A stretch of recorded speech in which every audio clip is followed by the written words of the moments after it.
सर्वांचं मनपूर्वक स्वागत, हार्दिक स्वागत.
विचार ऐकण्यासाठी आपण सर्वजण आतुर झालेलो आहोत. माननीय एकनाथरावजी शिंदे साहेबांच्या शुभ हस्ते या ठिकाणी दीप प्रज्वलन आणि रयतेचे राजे जाता राजा कुळवाडी भूषण छत्रपती शिवाजी महाराज, त्याचबरोबर जगभरातील कोट्यावधी हिंदूंच्या हृदयसिंहासनावर विराजमान झालेले हिंदू हृदय सम्राट बाळासाहेब ठाकरे आणि स्वर्गीय आनंद दिघे साहेब यांच्या प्रतिमेचं पूजन माननीय उपमुख्यमंत्री महोदयांच्या शुभास्ते या ठिकाणी होत आहे. आपण त्यांचे आभार मानण्यासाठी या ठिकाणी नांदेडला देखील आलेले आहात. निश्चितच साहेब, नांदेड जिल्ह्यामध्ये आपण जी काही जिम्मेदारी जिल्ह्यामध्ये महायुतीचे सर्वच्या सर्व आमदार तर निवडून आलेतच, पण आपण 3 उमेदवार जे शिवसेनेने या ठिकाणी दिले होते त्यामध्ये महाराष्ट्र राज्याचे उपमुख्यमंत्री आपले लाडके बहिणीचे भाऊ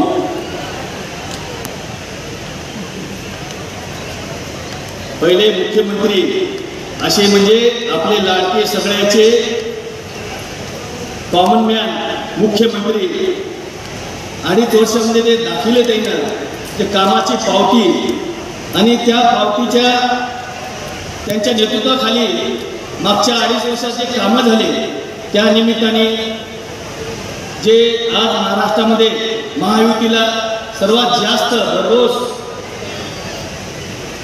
विजय झाले, आज महायुतीचं सरकार आलं, त्याच्याबद्दल आपले जनतेचे आभार मानण्यासाठी महाराष्ट्र राज्याचे उपमुख्यमंत्री एकनाथभाई शिंदे साहेब तसेच आमचे सहकारी मंत्री महोदय गुलाबराव पाटील साहेब, आपले लाडके आमदार माजी खासदार हेमंतभाऊ पाटील साहेब, माझे सहकारी आनंदराव भंडारकर, तसेच बाबूराव कदम, सुभाष वानखेडे, सुभाष सामने, मुंदुरा साहेब, सन्माननीय व्यासपीठ, सर्व जिल्हा प्रमुख पदाधिकारी, जिल्हा महिला जिल्हा प्रमुख, सर्व सन्माननीय व्यासपीठ आणि समोर बसलेल्या 25,000 महाराष्ट्रामध्ये आमच्या भगिनी भावासाठी आलेल्या आमच्या जे आज भरघोस मताने निवडून दिल्या त्याच्यात आमचे लाडक्या बहिणी, तसेच ज्येष्ठ मंडळी, मित्रमंडळी, सर्व बंधू, सर्वांना जय महाराष्ट्र करतो।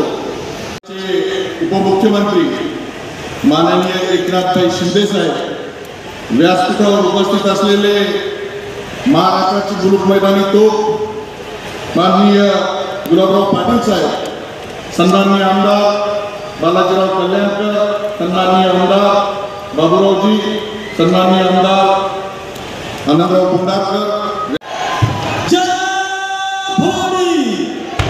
छत्रपती शिवाजी महाराज की।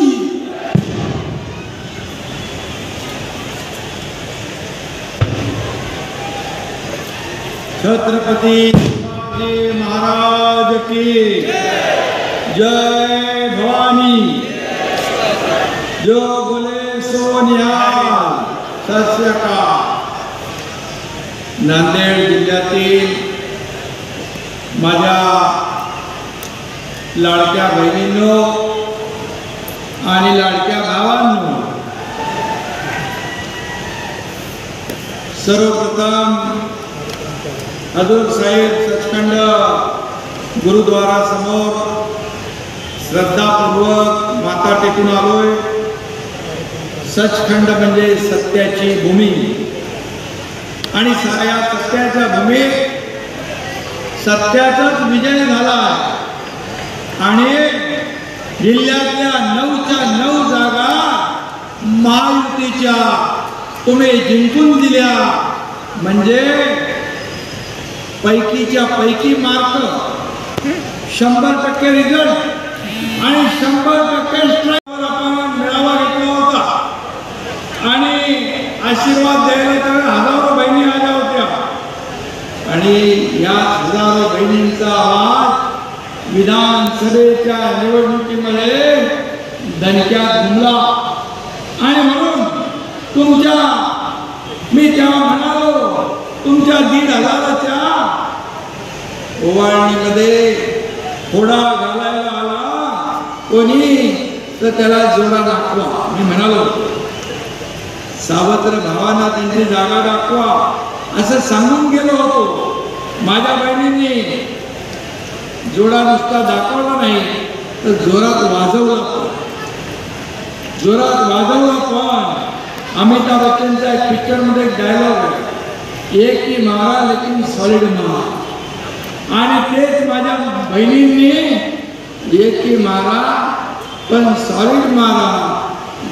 सावत्र भाऊ, दुष्ट भाऊ यांना सगळ्यांना 4 मुंड्यात चित तुम्ही केलं आणि म्हणून माझ्या लाडक्या बहिणी, लाडके भाऊ, लाडके शेतकरी, लाडके तरुण, लाडके ज्येष्ठ या सगळ्यांनी हा दैदिप्यमान विजय मिळवून दिला। सर्वांवर, शिवसेनेवर तुमची माया बाळगत राहू द्या ही विनंती मी आपल्याला करायला आलोय। एवढंच हात जोडून आपल्याला मी सांगायला आलो। खरं म्हणजे निवडणुकीत मिळालेलं यश हे डोळे दिपून टाकणार एक दैदिप्यमान असं यश मगाशी हेमंत पाटील यांनी सांगितलं। 237 जागा आतापर्यंतच्या इतिहासामध्ये कधीच या महाराष्ट्रात आल्या नव्हत्या आणि म्हणून काही लोक मला म्हणाले ही कसली लाट आहे, कसली लाट आहे। मी म्हणालो महालाट आहे, माझ्या लाडक्या बहिणींनी निर्माण केलेली महालाट आहे, माझ्या लाडक्या भावाने निर्माण केलेली महालाट। आणि म्हणून या लाटेमध्ये भल्याभल्यांच्या त्या कुठल्याही योजना बंद होऊ देणार नाही। आणि हेमंत पाटील यांनाही सांगतो बाळासाहेबांच्या नावाचं हळद संशोधन केंद्र झालं त्याचं काम कुठेही थांबणार नाही. हे काम पूर्ण होईल ही जबाबदारी एकनाथ शिंदेची आहे हे मी या ठिकाणी सांगू इच्छितो. आणि म्हणून या ठिकाणी बालाजी म्हणाले माझ्याकडे लक्ष द्या, मला आशीर्वाद द्या. सगळ्यात जास्त पैसे बालाजीला दिले 3,500 कोटी रुपये. आतापर्यंतच्या इतिहासात बालाजी 3,500 कोटी रुपये.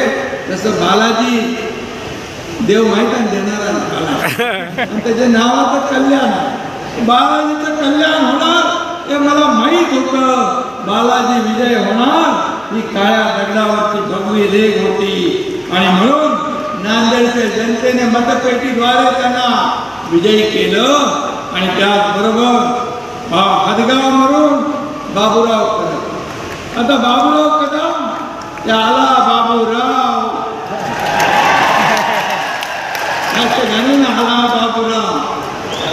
अरे बाबा हे नरेंद्रमुळे दिल्ली स्वारी चुकली पण मुंबईची धडक जोरात मारली त्यांनी.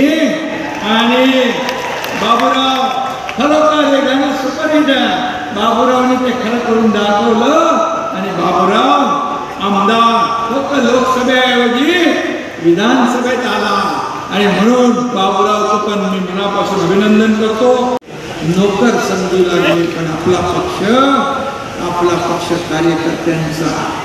आणि म्हणून खासदार डॉक्टर श्रीकांत शिंदे म्हणाले राजा का बेटा राजा नहीं बनेगा, जो काम करेगा वही राजा बनेगा असा आपला पक्ष.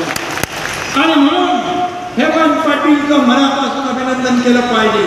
त्याला कॉन्फिडन्स होता. मी त्याला फोनवर रोज त्याला झपायचे. बोले अरे पण मागे नाही म्हणतो साहेब निवडून आणणार. बोले बघ निवडून नाही आणलं तर तू माझ्याकडे तोंड नको नको. पण त्यांनी रात्रंदिवस मेहनत केली आणि या तिन्ही आमदार निवडून आणले. याबद्दल हेमंत पाटील आणि व्यासपीठावरील माझे सर्व सहकारी इकडे बसले तिकडे बसले आणि तुम्ही सगळे जनता जनार्दन तुम्ही हॅट्रिक मारली. आता 3+1 मगाशी गुलाबराव म्हणाले 4 लोक काय करतात. पण मी सांगतो तुम्ही 4 लोक या नांदेडच्या विकासाचा चौकार मारा. या विकासाला पुढे घेऊन जा. हा एकनाथ शिंदे तुमच्या पाठीशी खंबीरपणे उभा आहे हे मी सांगायला. आणि म्हणून ज्यांना लोकसभेमध्ये आपल्याला इथं आपल्या राजश्री ताई पण मगाशी भाषण करून गेले. राजश्री ताईंना कुठेतरी आपला अचानक देऊन टाकलं.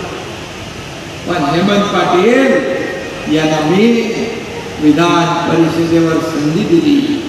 आणि खऱ्या अर्थाने आपल्या पक्षामध्ये वशिला चालत नाही. आपल्या पक्षामध्ये बाकी काही चालत नाही. आपल्या पक्षात कामाचं मेरिट चालतं.